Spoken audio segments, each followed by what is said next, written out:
New Florida laws have been criticized by companies, organizations, and politicians in recent months. And now groups looking to hold events in Central Florida are backing out. I don't like hearing about conventions not coming here, and I think it's a hit to the economy when that happens. All those people are missing. They're not here. They're not staying in hotels.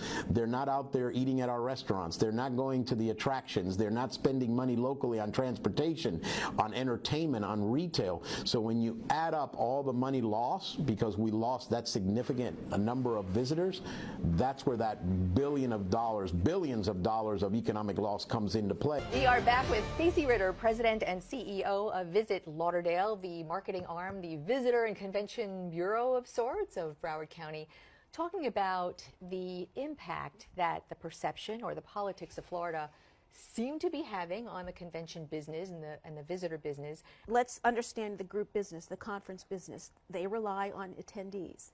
In order to pay the costs and make some money, conferences have to have attendees. They have to have the registrations in great numbers to be able to put on the event in the first place.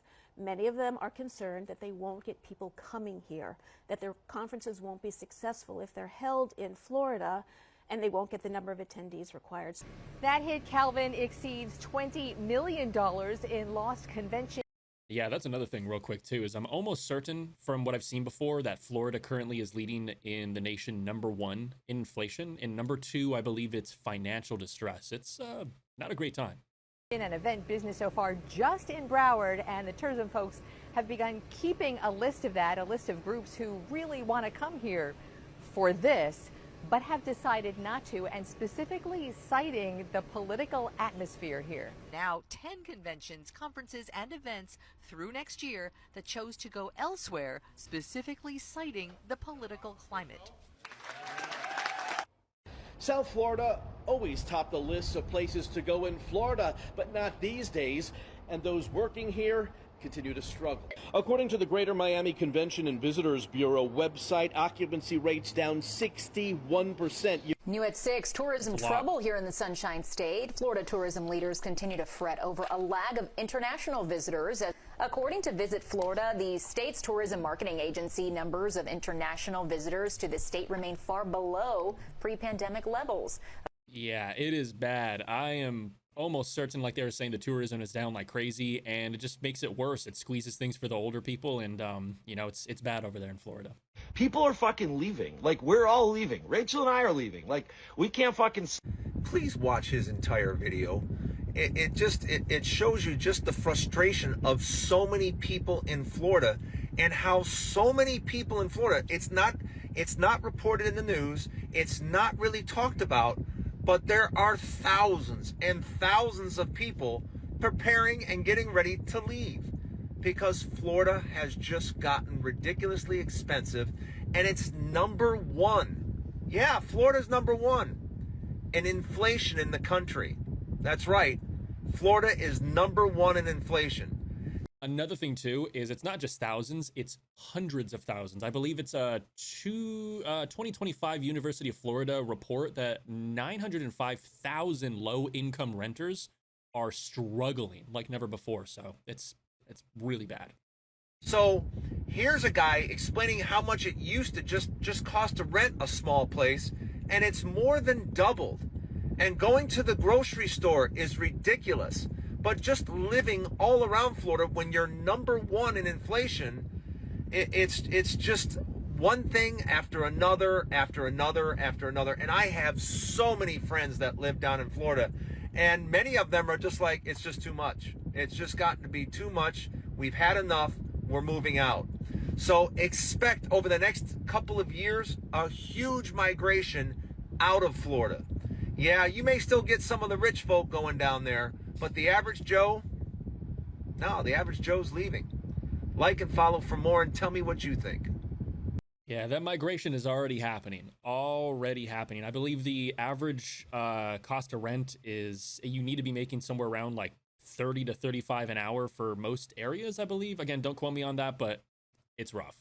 It's rough. I just learned about this, that Florida actually owns billions of dollars of Israeli war bonds. My ADHD downfall is I want to dive deeper. Which areas of Florida were giving the most, or was this just a lump sum from the state of Florida? Florida actually has the most Israeli war bonds in the country. Moreover than that, they also have the county that single-handedly possesses the most Israeli war bonds. The county that owns the most has thrown me for an absolute free fall in my brain. Now, for those of you keeping up with local controversial events, you're going to want to know which county was giving the most money. But the whole reason the Israeli bonds even came up issue is because since 2023, our states have been doing this. Since October 10th, they've been investing in Israeli war bonds. But recently, Israel's economy's not doing so well, so they released what's called the rating on these bonds. Rating, in English, is just the risk assessment. How likely is it that this is going to succeed or fail? So real quick catch up, when Florida heard that they were dropping their rating on their bonds, Florida said, we're not buying your bonds anymore. Israel said, why not? Florida said, you're not guaranteeing a return. But then, out of nowhere, Florida's greatest enemy. On July 1st, a law was passed that says you are no longer allowed to discriminate against foreign bonds, even if they're unrated and risky. You have to buy them. You may be wondering who passed that law. It was Florida. Point isn't the fact that our own states are using our own tax revenue at a county level to invest in foreign war. That's not the point. The county that owns the most Israeli war bonds is a county by the name of Palm Beach County. Some of you already see the connection there, but if you don't, let me bring you up to speed. This is the Palm Beach Post. Do you know who operated out of, lived in, was arrested in Palm Beach County? It's Jeffrey Epstein. Also, you remember that spa where Jeffrey Epstein was stealing underage workers from Trump's spa? Yeah, that same spa's in Palm Beach County, Florida. The mansion that Epstein and Trump fought over, Palm Beach County, Florida.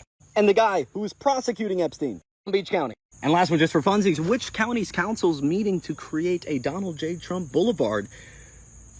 Palm Beach? Trump is on the Epstein list. Okay.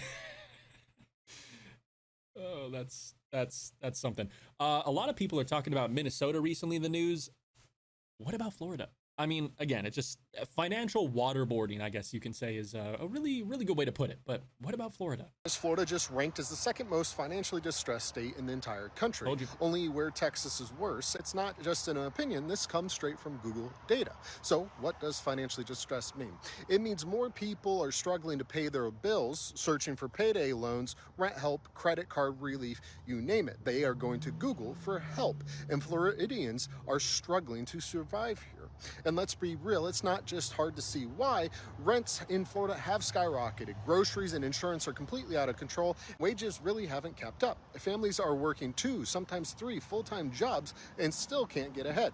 Meanwhile, Florida politicians brag about cutting taxes for the wealthy and corporations while everyday people are drowning. And in Texas, where things are even worse, it's the same story. Leadership that ignores working class struggles while protecting big business. Now, this matters because these states are often held up by models of economic success. But the reality is people are just being left behind, and the data proves it. If the so-called Florida model is leaving people broke, maybe it's time we rethink what success really looks like. Be sure to follow along for updates. Surprise, Florida. Billions in foreign war bonds, but their citizens and residents are struggling. Let that sink in. Florida is so broke right now, people are literally financing their groceries like a car note. Florida has officially turned into the second most financially distressed state in America. Of course, only Texas beat them out. When I saw it, I thought, dang, Florida and Texas are in competition with each other to see who can treat their people the worst. See, here's the wild part. A new study found that 25% of Floridians are financing their groceries using buy now, pay later. You heard that right, loans. We finance cars, homes. Some people even do it to furniture. Now it's chicken wings, bread, and milk. Honestly, it doesn't surprise me because when you look at Florida, a huge part of the problem is the elderly. And it's not like grandma can go get a side hustle at Amazon or the grocery store to make up for the money that she misses every month. The elderly don't have that option. It means that they're feeling the squeeze tighter than anybody else. And the squeeze is brutal. People are delaying payment, racking up late fees, filing bankruptcy, or just straight up not paying bills no more. That's not living paycheck to paycheck. That's survival on credit. And just note, it's not just a Florida story or a Texas story. When two of the largest states in the country are collapsing under the weight of necessities, that means it's a sign that it's happening everywhere. So if Florida is drowning while selling sunshine and palm trees, imagine what it looks like in states that don't have the tourism economy to fall back on. And quiet as kept, Florida ain't got it to fall back on no more either. So remember, America will sell you a dream, but it will make you finance the groceries just to stay alive. And if you think it's normal, then you've already accepted living in a nightmare. I know I haven't, man. Being able to pull out or just pulling out loans for groceries is insane. That's when you know you're in a horrible spot. Horrible. Genuinely, as a born and raised Floridian, seeing how much it has changed within that like last 5, I would say 3 to 5 years, genuinely, because the people from the north coming down here to move. My thing is, if you're gonna move down here and you're from the north, and you know, at least help us a little bit with the fucking politics to not make this state as shitty as already is, bitch. Okay, with these goddamn Republican politicians. But seeing people come down here and then seeing the over construction of houses and apartments, like that not even people who already live in that area can fucking afford, is ridiculous. Like, I personally feel like that reason is the reason why there's not so many senses of community anymore, like within these areas. The only places that I have like left that I still engage with, because I've known them, I have a sense of community with them, I know the people that live there, I know how they are, and I know that we help each other, is probably the only area for me is like Apopka, and that's like in the main street area, you know, where like Mi Mexico is and stuff like that. Not only that, but then coming down here and then being like, oh my god, like Florida is so fucking weird, like oh my god. And it's just like this person is just saying hi to you because it's like, oh my god, hi. And then it's like, why is she talking to me? Girl, we're not like south, but this is still in the south. Like, people are still like friendly with each other. Chill the fuck out. Yes, there's fucking weirdos, but someone saying hi to you because they just want to talk to you isn't fucking weird. But like I said, back on the overconstruction part of it, it is so sad seeing so many communities that I've known or have like seen pretty much get stripped. And I'm talking about specifically the packing district. You know, that's what it is like now. Specifically like where the that Circle Foxtail Coffee is, and the Publix, and all these new fucking apartments, even the one that they're still constructing. It used to be like these like mom and pop stores, and then now it's just whatever the fuck it is now. Yeah, and that's true. You know, out with the old and in with the multi-stage duplex luxury apartments and, you know, housing to some degree or another. It's really bad. You know, a lot of people are realizing the consequences of their decisions when it comes to voting. Obviously, I'm not talking about every single person, but a lot of people, I think, have some regrets in Florida. How bad are things in Florida? From a real estate standpoint, I'll tell you how bad. Lee County, Cape Coral, and Fort Myers. It's a small county. It's a small area. How many homes do you think are for sale in Little Lee County, Florida? You probably couldn't guess if you wanted to, but believe it or not, right now, there is over 24,000 homes for sale in Lee County, the most ever. There's never, ever in the history of Lee County been 24,000 homes for sale. And that tells you the dire situation that is going on, not only in Lee County, but around Florida. Because let me ask you another question. How many vacant homes do you think are in Florida right now? Vacant, no one inside. How many? 500,000? 800,000? 1 million. Those would all be wrong because it's double that number. There right now in Florida, there's over 2 million empty homes in Florida. And it's only getting worse. We'll be talking about this all year in 2025. Like and follow for more.